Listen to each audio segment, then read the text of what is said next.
상품권 구매를 원하는 B씨와 접촉해 김씨의 계좌로 돈을 보내게 한 뒤 정작 상품권은 자신이 챙겨 잠적한 겁니다. 특히 독도 방어 훈련까지 새로 추가했습니다. 군과 해경이 1986년부터 실시해온 정례 훈련인데 새삼 트집을 잡는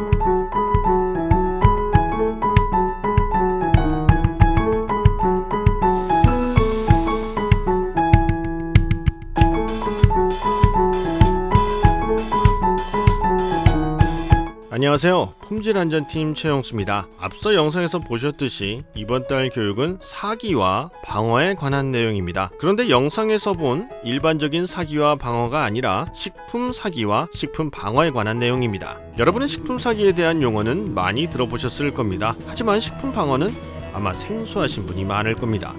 지금부터 이 용어에 대해서 교육 시작하겠습니다. 자, 방어와 사기를 합쳐서 이번 달 교육은 식품 보안 관리에 대한 내용을 알려드립니다. 우선 도입 배경입니다. 아마 기억나실 겁니다. 지금으로부터 20년 전 9.11 테러 사건이 미국에서 발생하였습니다. 와, 정말 오래되었네요. 몇 년 전 사건 같았는데요.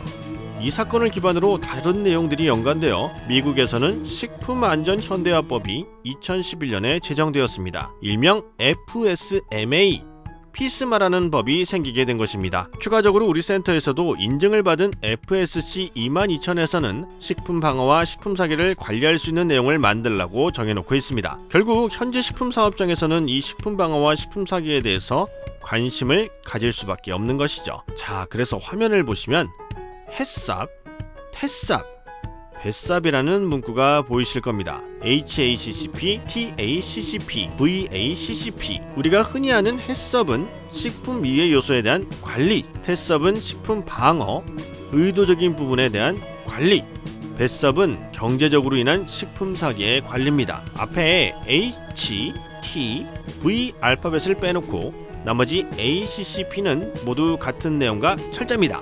그래서 요즘에는 햇섭 말고 태섭, 뱃섭도 같이 관리해야 합니다. 자, 그렇다면 한번 어떤 사례가 있는지 알려드릴게요. 1978년 거의 40년 전 일입니다. 당시에 번데기 식중독 사고가 있었습니다. 사실 이건 의도치 않게 발생한 사건이었지만 지금 말씀드리려는 식품 방어와도 밀접한 연관이 있습니다. 2000년 8월에는 중국산 꽃게에서 납이 발견되는 사건이 있었습니다. 이거야말로 제품의 무게를 늘리기 위한 식품 사기에 해당되겠죠. 분노를 금할 수 없습니다. 2012년 4월 충남 홍성 마을 상수도 탱크에 농약 및 살충제를 혼입한 사건이 있었습니다. 이것도 식품 방어에 해당되겠죠.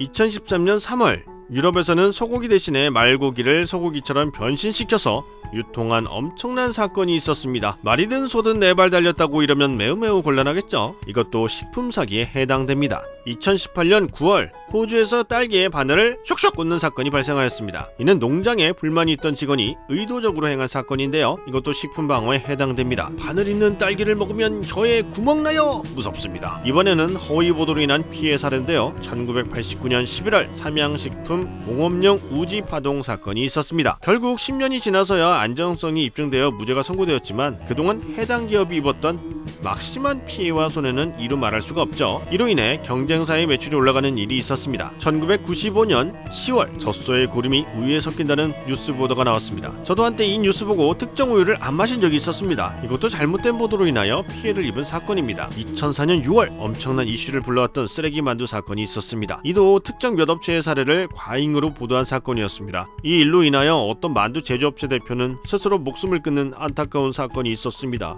언론의 과잉 보도가 정말 엄청난 결과를 불러오는 사건이었습니다. 자, 이런 사건들로 인하여 우리는 어떻게 식품의 의도적인 위험을 방어하고 식품 사기에 대응해야 하는지 알아보겠습니다. 자, 그렇다면 위험 요소는 어떤 것들이 있을까요? 악의적 동기, 범죄, 경제적 동기, 산업 스파이 등 다양한 요소들이 있습니다. 앞서 잠깐 말씀드렸는데요. 식품 방어와 식품 사기는 이렇게 나눠서 이해하시면 됩니다.